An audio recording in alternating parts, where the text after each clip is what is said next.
ராணுவ வீரர்கள் குறித்து சர்ச்சையாக பேசிய முன்னாள் அமைச்சர் செல்லூர் ராஜு மீது கட்சி ரீதியான நடவடிக்கை மேற்கொள்ள வேண்டும் என்று ஓய்வு பெற்ற ராணுவ அதிகாரி அரசுக்கு வலியுறுத்தியுள்ளார்.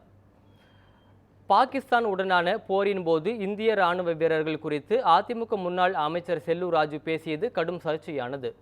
இது தொடர்பாக மதுரையில் செய்தியாளர்களுக்கு பேட்டியளித்த ஓய்வு பெற்ற முன்னாள் ராணுவ அதிகாரி அரசு, முன்னாள் அமைச்சர் செல்லூர் ராஜு வரும் சட்டமன்ற தேர்தலில் போட்டியிட்டால் அவரை தோற்கடிக்க அனைத்து முயற்சிகளையும் செய்வோம் என கூறினார்.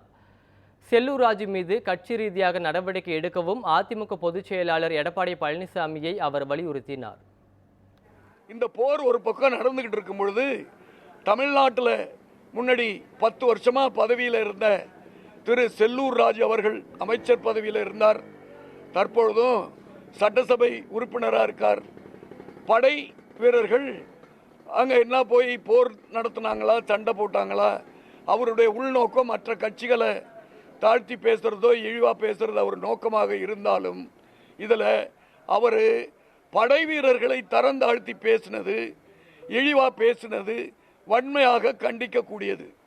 இந்த கமெண்ட் அவர் கொடுத்த இந்த கருத்தை கேட்டு அகில இந்திய லெவலில் அனைத்து இந்நாள் முன்னாள் படை வீரர்கள் கொந்தளிச்சிருக்காங்க. குறிப்பாக தமிழ்நாட்டில் முன்னாள் படை வீரர்களும் இந்நாள் படை வீரர்களும் பெரிய மனவேதனையில் இருக்காங்க.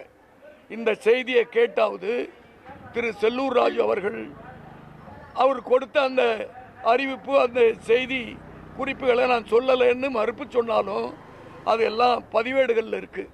அவர் அதை திரும்ப பெறணும், பகிரங்கமாக மன்னிப்பு கேட்கணும்.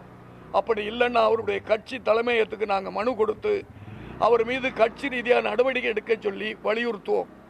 மேலும் மீண்டும் அவருக்கு சட்டசபையில் போட்டியிடுறதுக்கு வாய்ப்பு கிடைச்சா முன்னாள் படை வீரர்கள் அவரை எதிர்த்து ஓட்டு கேட்டு அவரை தோற்கடிக்கிறதுக்கான அனைத்து நடவடிக்கையும் முன்னாள் படை வீரர்கள் செய்வாருங்கிறத நாங்கள் ரொம்ப வேதனையோடு அவருக்கு தெரிவிக்கிறோம்.